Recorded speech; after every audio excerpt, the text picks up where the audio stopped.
Mais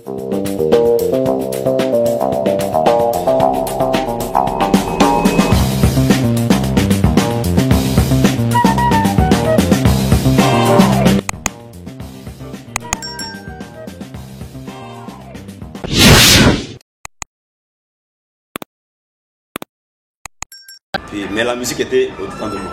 Parce que la musique c'est un don. Alors Nzambe asala kana ngolu ya kopesa la musique.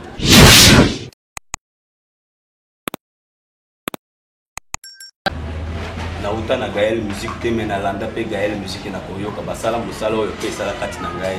Donc dans le but de Paris, papa Moula Jabazala Kapuna, papa Franck Moula Jabazala, c'est-à-dire ce sont des choses où on a yoka pêche le bango.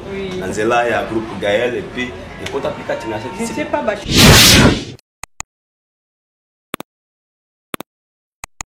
Nzambe omoni muninga mati yo kei na mulimo ya kochela et poison. Déjà tu n'es pas de Dieu.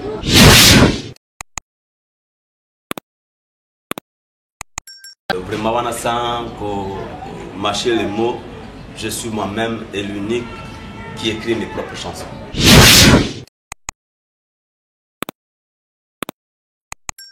Bienvenue dans votre émission Rien que la vérité, présentée par votre journaliste et la hygiène journaliste de la presse. Tantine désinfectant, il faut désinfecter. Moi, si à Kitunga, Mikolo, Mesananga, bon, Kokota, journaliste, na Kitunga, Bangonios, Bakota, Kota, na Kitunga, tantine désinfectant, nous avons désinfecté Bangonios. Avant de tout commencer, n'a pas Sarabino toujours ma salutation, mais désinfectant, Bayanga, Bajinanga toujours. Et pourquoi pas à mon boss que j'appelle Glodica, son garçon de ligue, c'était TV5 depuis les États-Unis. À mon cordon Sadie, Bobby Sadie Kabongo, Mobali Yanzo Tomike, mon cordon. Et pourquoi pas ma secrétaire privée, Keren et Bam, c'est Bobby, moi, Sinzambe, toujours, n'a question fait Bambo Théâtre.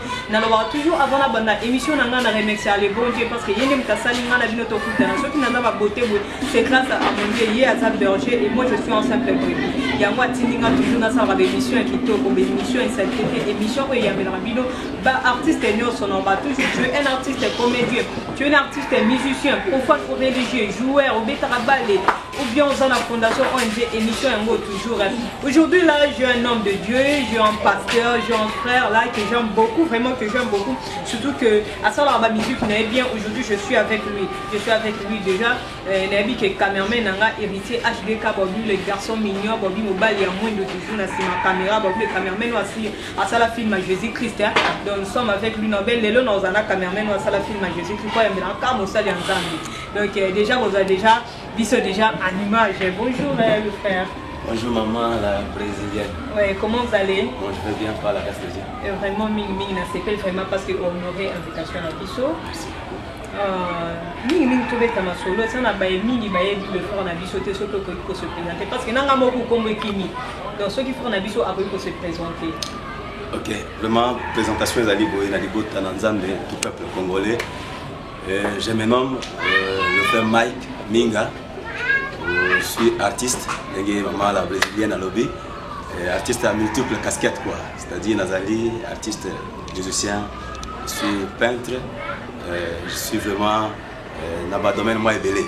Mais pour ce moment je suis venu en tant qu'artiste musicien et puis pas la musique comme n'importe quelle musique, mais la musique qui parle de Dieu. Donc, la musique religieuse, la musique chrétienne avec l'évangile de Christ là-dedans. Ok, d'abord, je tiens d'abord à vous dire félicitations parce que vous êtes artiste complet, tu as tout chez toi, tu as tout chez toi. Bien sûr, c'est le frère Mike Minga, l'homme de Dieu que je respecte beaucoup. Vraiment, il chante très bien beaucoup. Découvrons quand la émission la Biso Awa. Ce que vous avez la Biso parcours quand même, carrière nayo, le parcours, tu as commencé la musique pour. Bon, dans l'histoire par rapport à parcours, ça fait déjà au moins. D'abord, je commence par la musique que je fais, c'est la musique chrétienne. Oui, oui. Parcours d'abord d'une manière chrétienne, chrétien plutôt, dans le bâtiment, la bandit musique, après avoir cru en Jésus. Donc j'ai commencé par croire d'abord en Jésus. Et puis, mais la musique était au-dedans de moi. Parce que la musique c'est un don. Alors, Nzambe asala kana ngolu, il a repris la musique.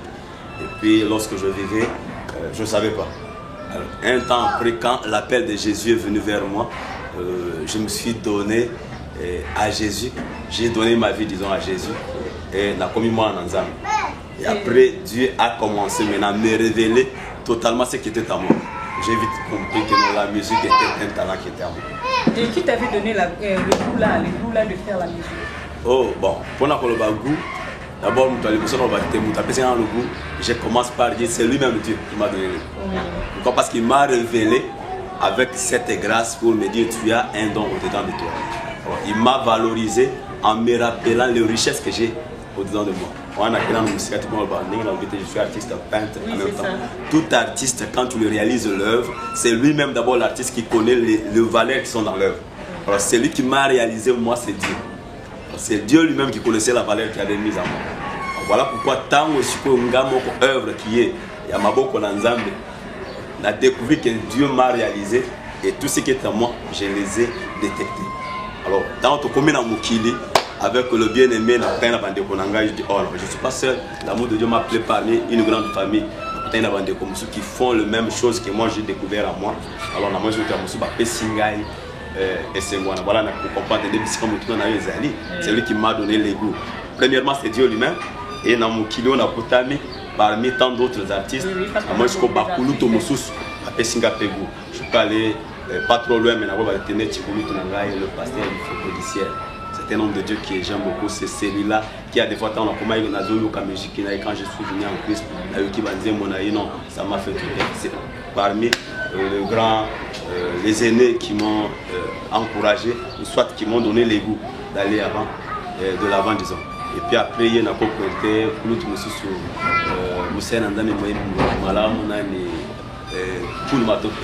c'est aussi un aîné qui m'a beaucoup donné. Et pourquoi tu as choisi seulement ce dé-là? Bon, regarde, tu chantes mieux que les autres ou comment? Non, c'est pas aussi pour ça, mais dans le bazar est belle, tellement bazar est belle. Il n'y a pas de temps à 6 minutes, il y a vous comprenez que le monde entier va me sur la polémique. La besoin, pourquoi seulement le frère, il a cité seulement le deux? C'est bon, la bengue de sous tu vas pas Franck Moulaja. Azapé tout le monde voyez. Après Sangapé sous et belé et papa Henri Moulaja. Non Henri papa. Après Singapur et belé. Voilà les pour maman Nangana pour tanga mais c'est lui c'était ça. Cher internet, comprenez que nous sommes avec le frère Mike Minga, un balobia. Azana est ronquiné à solo, on a pasteur Nyo, ça y est, frère Nyo, on a bino boza toujours paramétrer Nzambe à Kopambo la bino. Moi si à Kitunga ye, on a écouté ça va journaliste et Nyo son akati à Kitunga parce que bazo sala musala bango bien te makasi. Abonnez-vous sur la chaîne Angèle Ejwika TV, abonnez-vous massivement. Je tiens à dire un grand merci na bayanga ba partenaire na ba soutenir kanga balobi couple Chomba là je vois Guy Chomba et pour papa à maman na biso maman Charlie Moyembi Munene en Kolo Yesu maman o abota ba indien na kati ya Kinshasa.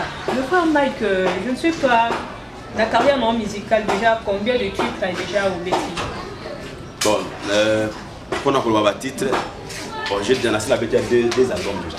2 albums déjà. Voilà, le premier album avait 6 titres. C'est depuis 2013, au premier album Nangaï, ils ont déjà diffusé dans la chaîne locale. En 2013, là, l'album s'intitulait Prix du sang. Prix du sang, ils ont 6 titres, parmi lesquels il y avait un Prix du sang, ils ont il y avait aussi Comptons sur lui. Moi, 6 titres, ils ont dans la catégorie. Et le producteur, c'est qui? Le frère Mike a un producteur? Une bonne question.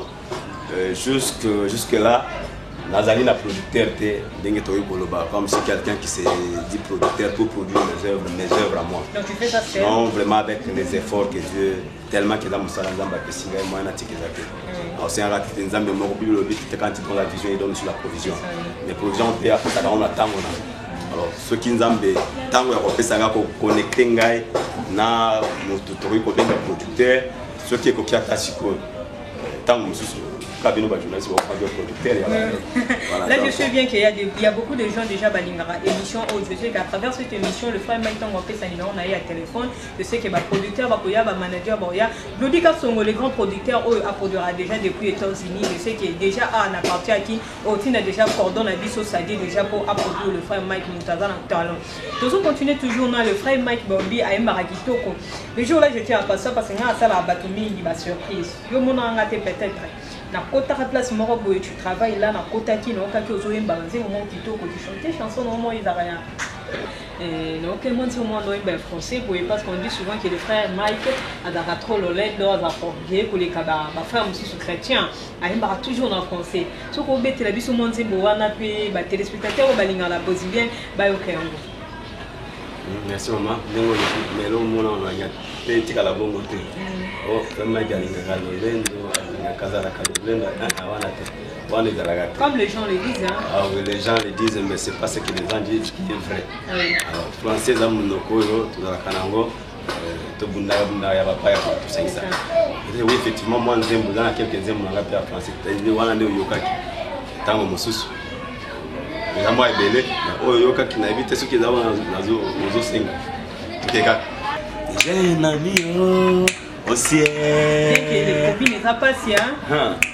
J'ai un ami au ciel, mon ami du ciel. Vraiment, le frère d'abord, félicitations. Est-ce qu'on t'a déjà dit que tu chantes très bien? Ah oui, Bandeko, Santa Cateso bien. C'est Félix Kabango et puis il me le confirme. Mais tu chantes comme si tu as été déjà chez Gaël, chez le groupe Gaël, aux Aranaka, tu vois, parce que ta façon de chanter, tu es comme Atoms, mais tu as fait la Gaël musique, je ne sais pas. Nauta na Gaël musique, tu es Landa pe Gaël musique na Koyoka, Basala Musalo, et Sala Katina Gaël. Donc, dans le bip, Paris, Papa Moula, Jabazala Kapuna, Papa Franck Moula, Jabazala, c'est-à-dire ce sont des choses. On a yoga pêche le bango dans il y a groupe Gaël et puis les côtes appliquées je ne sais pas ma chanson comme yomoko comme bango bien donc il n'a pas somba vraiment on a sans marcher les mots je suis moi-même et l'unique qui écrit mes propres chansons. Dieu m'inspire. Mais pourquoi tu as tout ça? Pourquoi Kakayo moko comme Kakayo sous peintre Kakayo comme ça maman la brésilienne c'est Dieu qui fait grâce à qui il le fait. Et c'est Dieu qui dispense les talents, les dons, la kachabana. Alors, tant qu'on a se retrouvé dans Yango, j'ai compris qu'il y en a qui sont à Nzembo, mais à Koyemba. Je suis prêt à Yemba, mais à Komaka. Alors, mais moi, à des fois, à Komaka. Je suis là, je suis sûr qu'il y a Komaka. Le texte que moi j'ai toujours écrit, c'est que Dieu m'inspire. Il y a des autres amis aussi au Bagopé qui s'approchent, frère Mike qui va côté qui n'a pas encore comme il y a bon, je ne suis pas aussi mauvais à Komanzembo, je ne suis pas mauvais. Alors, si Dieu m'inspire, qu'il n'a par rapport au message, j'écris. Là, pendant que j'ai convaincu, c'est un don aussi au don de moi au coma. Et puis, dans Komaka, je continue pour pas au coma. Et puis, je fais peindre aussi. J'ai les dons de dessiner. Je dessine, je peins facilement. Correctement parce que j'ai eu à passer mon temps aussi à l'Académie des Beaux-Arts à Football Minerval. J'ai perfectionné ce qui était en moi comme le don. Il y a dessin. Là, je demandais directement au frère Mike que ça a dessiner la plateau, c'est pas si mauvais, on peut le faire aussi. On le fait pour plusieurs personnes. On fait pour ça là, donc c'est un. Le frère Mike, est-ce que quand l'objet a ta featuring na musicien, musicien du frère Mike Penza Repaka, que tu veux ta featuring. Bon, d'abord featuring Nengo Lobby. Je ne peux pas faire aussi la featuring en vrac comme ça, si Dieu me convainc, on sait la featuring les moments. Donc, voulu, on l'a préciser. C'est Dieu qui va m'inspirer qui je peux. Si Dieu te convainc, toi toujours que les dieux te convainc. Et les autres, ça va featuring. Maman, tu connais très important. À des fois, je parle aussi que l'église de Dieu écoute. Oui, c'est ça. Pour featuring, c'est pas chose. Actuellement, les gens comprennent featuring. Les gens comme Subutoazo Luka. Aluka Muninga ni Nyako Salaye. Nakoyo comme peu mingi quelques jeunes bazoloba. Non, featuring il faut Luka Nicolo Kutana Ndeko Songolo. Yesu qui pensa au Salina ye et ko bardé. Donc et ko craquer. Donc et ko simba bakondi mayo. Alors je vais comprendre non. Objectif à featuring c'est pas ça. Permettez-moi un peu moi muké na Bible. Un jour Marie c'était écrit dans mon canal na Luc Luc je crois 1 au kit pas muké pendant 13 au kit. Marie moi j'allais à ébicier qui est au Kozwazemi au Kogota moi na mobali au kopese comme on a Jésus Christ. Comprendre le slogan. Oui. Donc l'ange est venu parler à Marie, c'est-à-dire nakati à Marie, Dieu a introduit quelque chose qui aux alliés du Cabo, un don pour la salir à Libota au Mukili Mobimba. Nangambo Mosusu Elisabeth, moi si à Zacharie. Dieu parle aussi dans Zacharie, j'étais moi si na yo akobote la yo moi na mobali au kopese comme ya Jean. Donc dans Elisabeth aussi Dieu a mis quelque chose. On comprend que c'est lui, c'est sûr quelque chose et l'autre aussi a quelque chose. Mais il se fait que jour moko Elisabeth abimi accueilli et pas Marie. Tant que ba kutani. Bible le bête ko kutana Elisabeth na Marie, moi nous azaki na kati Elisabeth, na azaki na kati ya Marie, bayokani comme c'était tous badons de Dieu. Il y a eu l'échange, l'esprit de Dieu a sali contact na bango baningani, ba sentir qu'il y a quelque chose. Alors le featuring n'a pas de par exemple ça il fait featuring déjà. Alors featuring ce sont des choses qui peuvent se faire s'il y a rencontre, il y a celui qui a un don et l'autre qui a aussi un don. Bakutani va se reconnaître qu'ils ont tous un don et que se faire sentir. Partage les amis. Mais actuellement, ça la featuring nous sommes ce qui n'a sali na o et n'enga na comme amutu. O personne qui va solliciter featuring à l'UTT. Donc le col yo ko solliciter, c'est comme si lui devient plus grand, c'est lui qui va faire de toi au comme amutu.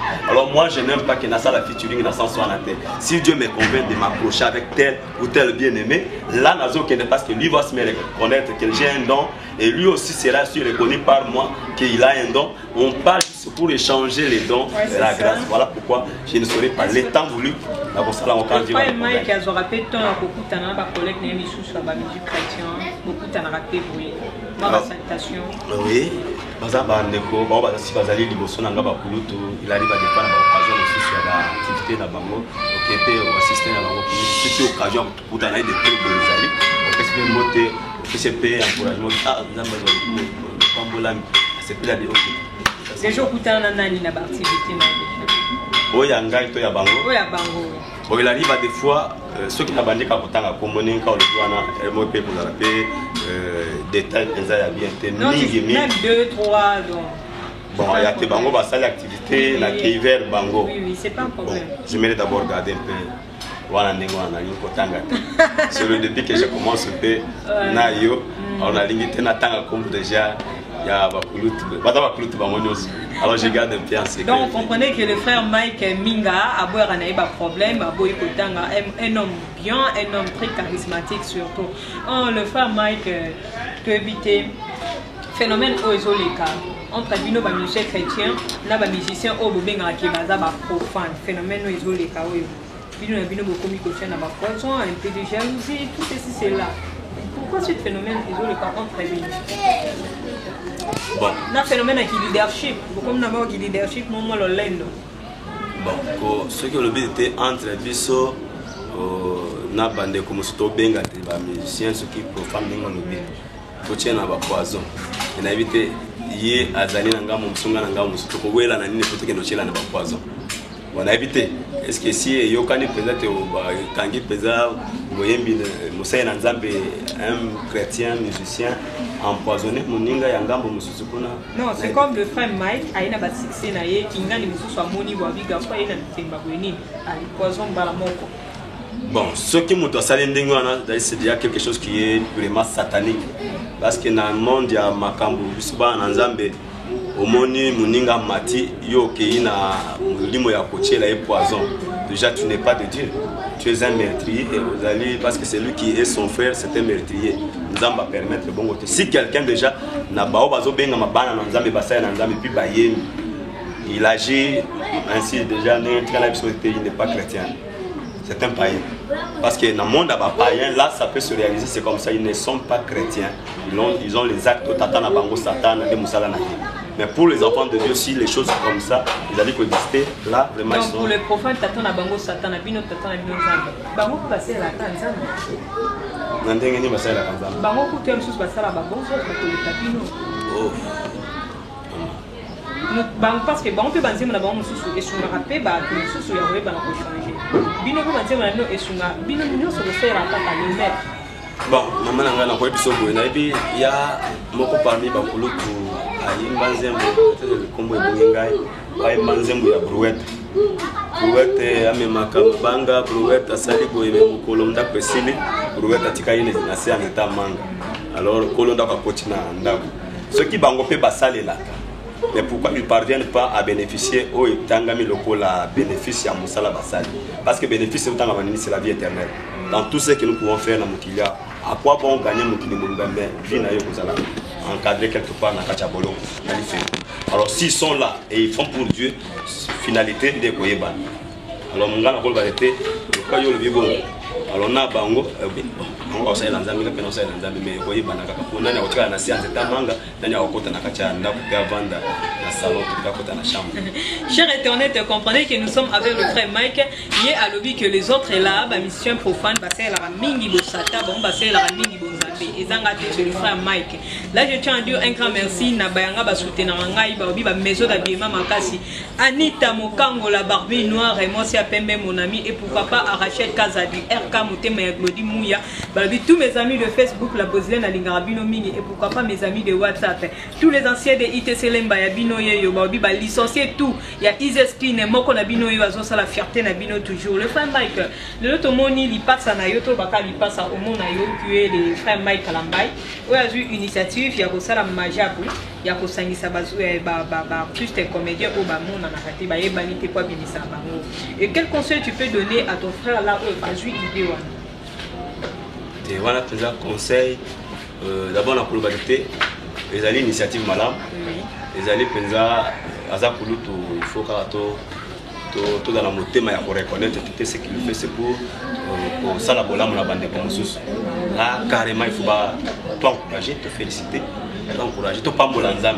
Et c'est tout que c'est pour faire exceller bande comme sous bakoza la baye bazali dans l'ombre avec cette initiative.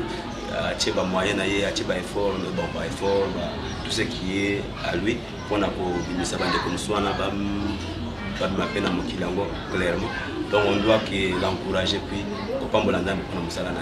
il est un homme sympa, il est un homme charismatique. Le frère Mike Minga, un homme sympa, un homme charismatique. Alors, très bien que l'initiative où le frère Mike a joué à Majabou, c'est une très bonne initiative et à boire quel on va fleur. Mais de l'autre là, alors que Bawana musicien profane, c'est la Mingi Satan. C'est pas moi, c'est pas votre la brésilienne, moi c'est Akitunga, c'est le frère Mike Minga. Toujours continuer. Aujourd'hui là, tout le monde a besoin de salut, Bino frère. Bino quand bozo benga ba frère ya bonzambe ba ba frère ya kindoki bazo saluer bino to mona ki votre frère Moïse Mbiye oyo ba critica ki ba taka ki d'avoir violé moko ya ba sali na yowana yepe moye mindeti yo je ne sais pas quel conseil ko pesa na ba frère na bino bazo sala ba vie wana ko bima na ba sœur ye mission chrétien mais ko bima na ba sœur ba photo partout là tout le monde. Maman la brésilienne vraiment. Est-ce que tu aimes aussi ton frère Moïse Mbiye? Pourquoi pas? Azali de Bonangai, na musala nzambe, il a un ministère, Azali Mobate l'impate, Bampate belé na mukongo na ye, il parle. Koko bana conseil au côté ça. Alors conseil nako, lobi conseil na opesa na nani? Parce que tout le monde a qui même ba image ou Moïse Abima qui n'a pas sœur na sœur na yo. La brésilienne maman nanga tikala biso était netili kamoto pesa na pesa conseil na pasteur Moïse Mbiye. Non, c'est pas lobate na loba na bandeko ils peuvent se comprendre que moi je suis pas de preuve. Pour la makamboté c'est à lui que moi je donne le conseil na monia poser acte là na limite na limane tinga dans la preuve. Comprenez que le frère Mike aussi peut-être il a peur lui aussi il fait ça il est parmi eux mais il n'a même pas moyen de parler parce que il y a le lobby Moïse Mbiye pe na oyambe l'émission et pas ça va prévia frère Mike Minga donc tolongo place wana donc tokoki mama okende maman tolongwana totika parce que lobby que soka lobby na je donne un conseil na bandeko o bazo salir bino ba réputation voilà na sens wana ko bapte bazo tambola malamu te bana na nzambe o peut-être bala su bana na nzambe te basi babunga nzela mais ils sont toujours mêlés na kacha ki pa bana na nzambe ceux qui ne servent pas Dieu dans la bonne voie dans la volonté ou dans la crainte de Dieu na ba wana je donne un message à Kolobatete nous sommes appelés à être saints parce que notre Dieu est saint. Comprenez le wana là c'est un message. On doit servir un Dieu qui est saint avec sainteté. Alors, on a peut-être dans l'unité, s'il y a un serviteur de Dieu qui ne marche pas conformément dans ma commune en Zambie, il n'a qu'à revenir dans Zambie, il se répand, il revient, Dieu est là, il est bon, il agrée et puis il commence à continuer l'œuvre de Dieu. Mais ceux qui ont dans la moline, il fait du mal aux autres, il salue les autres, il fait les choses qui ne sont pas propres à la mission. Là, il n'est pas parmi même Dieu lui-même ne compte pas cet homme comme son serviteur parce que Azo Salasson et puis Soukanaepe à côté à lui faire. Sur l'émission Rien que la vérité présentée par votre journaliste et la plus jeune tantine désinfectant, une peau désinfectée, moi c'est à Kitunga, n'a pas de sa journaliste et nous sommes à Kitunga. Là je tiens déjà tellement à lui, mon quoi Bayemi dans Colo, n'a salué mon pasteur, l'homme de Dieu, le prophète que j'appelle le prophète Richard Kabenge, les motés, mais maman Déborah, moi si Zambé, moi si Faya toujours. Et pourquoi pas la banane sur l'église et la puissance, la piste mino bambo théâtre, base mon bête des bonhommes. Ngamo qu'on a bino, n'a la bino pe ma casse, ya ma casse. Raissa et Kambo, Babi, Iris Ndumba, Obama, la lumière du pays, n'a TCP bambo théâtre, Kissinjora, mon vieux Kissinjora, mon vieux Kissinjora, Balobi, le frère Mike Aza, Tozana, le frère Mike et Moembi dans Kolo, le Moembi le plus saint, Tozana et Awa. Je ne sais pas, frère Mike, le programme n'a c'est comment, projet non aux anneaux. Bon, projet na Kolo Baboy, je suis na bandi bientôt là, phase promotionnelle pour le deuxième album, parce que le premier album c'est depuis 2013. Comme je suis arrêté par rapport à la réalité, nous sommes dans Kenango. Alors, mais Dieu m'a venu à cœur pour la bande, deuxième album, et ça fait moi duré déjà depuis la bande. Alors, nous avons la phase, la bande, la phase promotionnelle parce que quelques chaînes déjà. Premier album au bêta qui déjà au gagné là, qui a monté quand même. Qu'au gagné quand même, c'est-à-dire quoi, maman Nangaï, qu'au gagné, Nzamba, c'est là qu'il y a qui le coup. Voilà, objectif il y a Moussala Nzambe, autre salaka. On a peut-être qu'il y a été Moussala, autre salaka. S'il y en a qui pensent que tant que tu as la Moussala Nzambe, il faut qu'à gagner Mbongo, à gagner Kakambongo. Té, wana té. Wana peut la Moussala Nzambe té. Tu veux pas qu'il y ait autres que moi perdre mon corps au Saline Zemboké, bas studio, bas réalisant, et pas gentil, mais était comme une angopété, tu vois. Côté comme c'est-à-dire quoi, mananga. C'est des périodes, vous savez, on a pas point de vente au tchar, bah c'est bien, non, Nakolo Baboy. Tant on gagne le premier album, la première des choses, Nakolo Baboy. J'ai béni Dieu parce que ceux qui ont eu à écouter la chanson, oui, de partout ailleurs, il y a eu quelques-uns qui ont témoigné, ils ont témoigné. Moi-même, je vais même écouter ça, non, tu as félicité. Alors, ce qui n'a pas si quelqu'un m'appelle, il y a du Moussika, le bien aimé, Nazali convaincu que la chanson que tu as chanté et pas Molingaï et Salinga Boué. Moi je bénis Dieu déjà que je fais ce que Dieu attendait peut-être pour ça la Moussalavana. Alors la bénédiction il y a bon on a gagné bon on a simako ça la nzembo. Et quoi on peut ça bon on a un exemple mon pas trop simple. Au moins ni ban dans la famille. Là c'est ce qui a des fois il y a comme la vision parce que moi je suis pas d'accord ça tenir rien que la vérité. Ban amike bazo vendre ba olia place moko. Maman a pessi bango mutu na sani na quelque chose. Il y a des familles qui partagent des choses comme ça. Moi na sani na ye. Si un enfant découvre que na kati sani na ye quelque chose qui est là-bas, à se payer nangote, il doit intéresser à qui? Des fois il fait maman na moni pa nanga musunyi nanga za sorte moke to chelinga mukua. Maman da olba non je vais ajouter ou soit je n'ajoute pas. Pour une appétition beaucoup à peut-être n'atteindre qui au mayo toka climat été voilà je t'ai donné comme ça moi n'a pas les pourquoi monsieur naïza moké topé pourquoi bah ça lié 6 fois ajouter on l'ajoute alors mais quand moi nazali koninga kota la bongo te ko yipsa mamate azota la sanya muninga dans azota la sanya muninga ubona nyoza na munene na simba côté kuna il y a risque topé perte ya te libata ko iko ya abotoli ya nyoza na kacha sani alors c'est-à-dire quand nous nous retrouvons dans l'œuvre de Dieu chacun a quelque chose que Dieu a mis en lui utilise ce que Dieu a mis en toi. Sale lango eza talent nzamba pesio ezali 5 atali solo ya nzamba pe nani mettre atikeli ba sale na talent apesi oyo 10 5 apesi oyo 3 apesi 1 mais mutu na mutu ozo sale la nde oyo azali kozala a mériter ba félicitations très encouragement et mettre na ye alors ngai na kozala obligé na yeba te que onga na sali oyo ezo memela moninga sali futa sombi le pango na sima koyemba musique ou akomi ko voyager ngape fona sala bonon si j'ai besoin de voyager là c'est autre chose que je fasse cette prière dans Nzambe amène-moi là où tu veux peut-être pour édifier l'église dans Mboka Songo Dieu va m'appeler na tango na ye alors mais si comme il était ngai po oya sali bonga pe fona somba le pango na nzela koyemba c'est na komi koyemba Yesu pona le pango. Voilà une réponse dans le babon. Nous commençons, comme tu viens de faire une mission, la mission de chuter, tu évites le programme d'ailleurs, projet aux anneaux. Dès qu'on a levé, nous avons une phase promotionnelle. Oui, quelques vidéos déjà réalisées, quelques clips déjà dans l'album, on a levé intitulé Je suis de là-haut.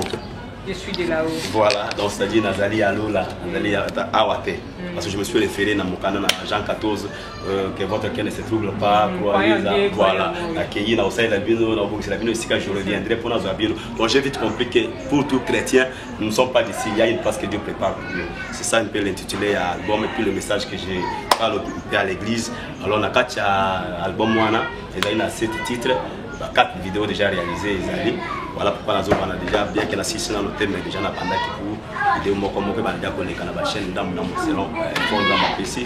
Et puis, ce qui y a, programme, il y a production, concert.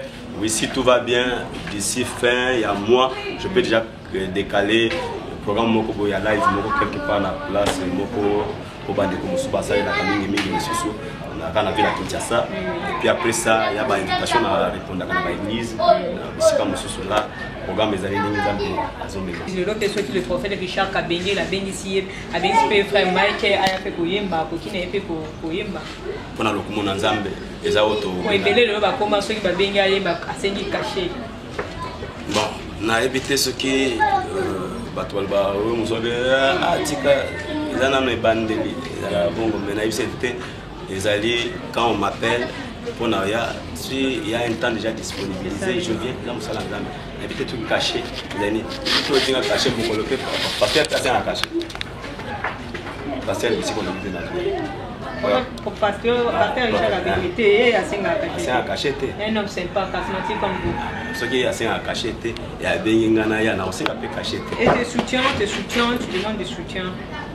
Oui, soutien, nous avons pour ça soutien est belé d'une manière spirituelle. D'abord, j'ai besoin d'un soutien, la prière, l'encouragement, attendre un téléphone, tout peut courage, c'est un soutien, c'est une contribution. On a pour ça soutien et encouragement. Tu as besoin d'un producteur. On a pour ça Mbongo, on a pour ça un producteur, celui qui peut s'engager à soutenir le Moussala, on peut là à grande partie.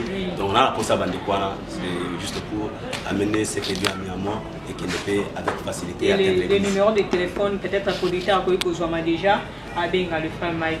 Numéro de téléphone est allé, ceux qui me donnent un bic à quoi comme appel mail, toi tu as chombonaye correctement pour Boumsate, c'est le plus 243 82 30 26 634. Plus 243 82 30 26 634. Vous dédicace aussi dans mon frère Mike dans le PT à Bala et moi dédicace na maman et les autres. Et quand vous avez n'enga le na Bala. Le PT, c'est-à-dire j'ai une épouse. Parce que je suis révélé Père Jésus chrétien, il au bal à Kédon. Et Taliban, ceux qui vont au bal à Kédon.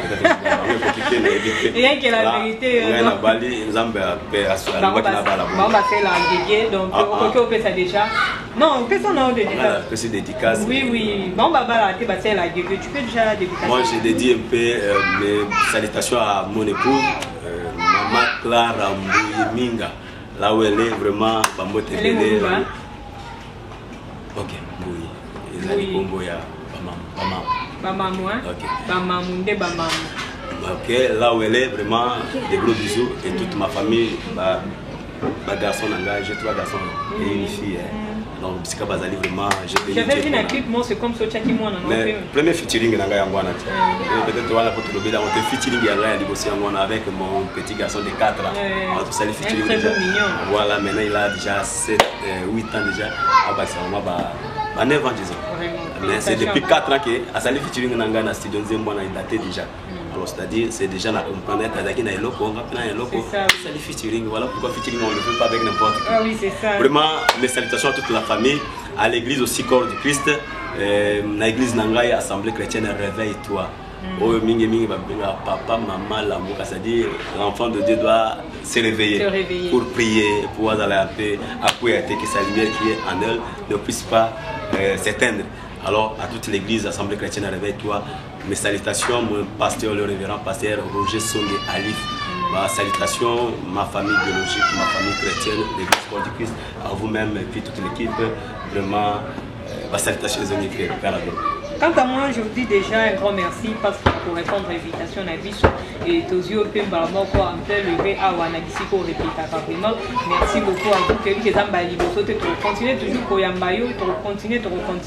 Donc cher internet, comprenez que comme déjà na suka émission na biso déjà aussi ici, ben on va toujours beau à la paramétrer Zamba Pambola Bino. C'est votre tentille désinfectant, il peut désinfecter na désinfectant bango toujours. Appelez-moi autrement maman Kitunga, moi ça Kitunga na ko kota ba journaliste nyoso na Kitunga o basala mama mabe. Mikolo Kreza Mokaka oyi omonde basambo batika bango kala. Moi ça Kitunga aya déjà.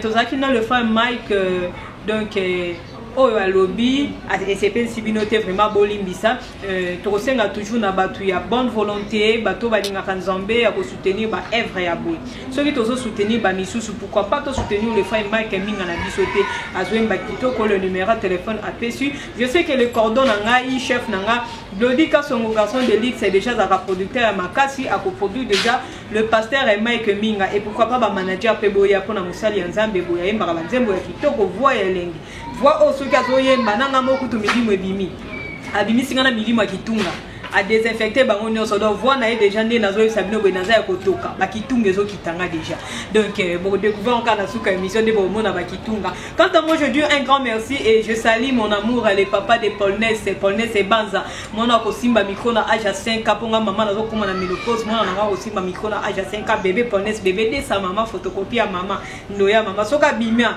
boye bateke so eza eto ezanga doto koka makasi et à mon amour na bala l'évangéliste Dieu donné Wallace mon amour, mon homme, babi journaliste à bala na emo balo à bukanga ma peka kiti sanga mon amour, babi mo bala nzoto mi qui est mon amour Dieu donné Wallace à papa chéri, soit moi business émission pour ça la moi bien, je t'aime beaucoup et pourquoi pas à toutes les enfants ya la puissance n'a pas su nous va théâtre bas partenaire bas sponsor babi émission na bino ngwe pe ça bino toujours makamba journaliste à mangwele na chabango à eka ngame journaliste à moi na muke na konuna lelo te 100 eza lelo te 30 eza lelo te tozana bino tinati moi na muke ba mangole bolongwa. Je salue le grand cameraman Nabi cameraman à sala film à Jésus tellement on a ben na koyamba moto a embaka mamu ya nzambe on a ben le lope cameraman à sala film à Jésus aya qui déjà lobi akitaki likolo na ciel là ya qui quand juste pour filmer à momoni à saluer so marama kitoko boye doit vous comprendre on appelle les bébés venin mon akoya akoya sur na 2030 na pesa ba na déjà bambote na pesi les bébés oazoya déjà bébé Paul Gano moi mobile bébé Paul Gano aussi ma micro na âge à 2 ans PC bambota trop bébé Paulness tobo sananga été yaza journaliste na bino karaté âge à 5 ans bébé Kitunga donc tous mes sanae bongo je salue tous mes amis de WhatsApp et Facebook ba 100% désinfectants les amis désinfectants tous appel na agence na biso AIM agence eza ba protocole on a posé ba fille de chambre on a posé olia moi puissement ya kitoko on a posé ba mannequin bien ba agence AIM o ngamoko naza adjoint nango wana boye bo ben toujours la brésilienne on va toujours soki obenginga po finga nga na ko finga yo po na ko eza na mangala moko na ko finga yo mais soko benga po pesa conseil na olingo pe makas. Mon numéro c'est plus 243 90 49 047 70 plus 243 90 49 047 70 na lela bi notre bana poto ban États-Unis surtout ici ka boss na ngaza bana France et bana Kinshasa partout ba Indien ba Brésilien na bino na qui congé na Kinshasa juste pour nous ça ba mission ba benga ya ba non Kinshasa le ngona ba journaliste ba zo finga na ya ki moi vacances nous sommes là avec vous on se voit à la prochaine émission je vous aime tellement.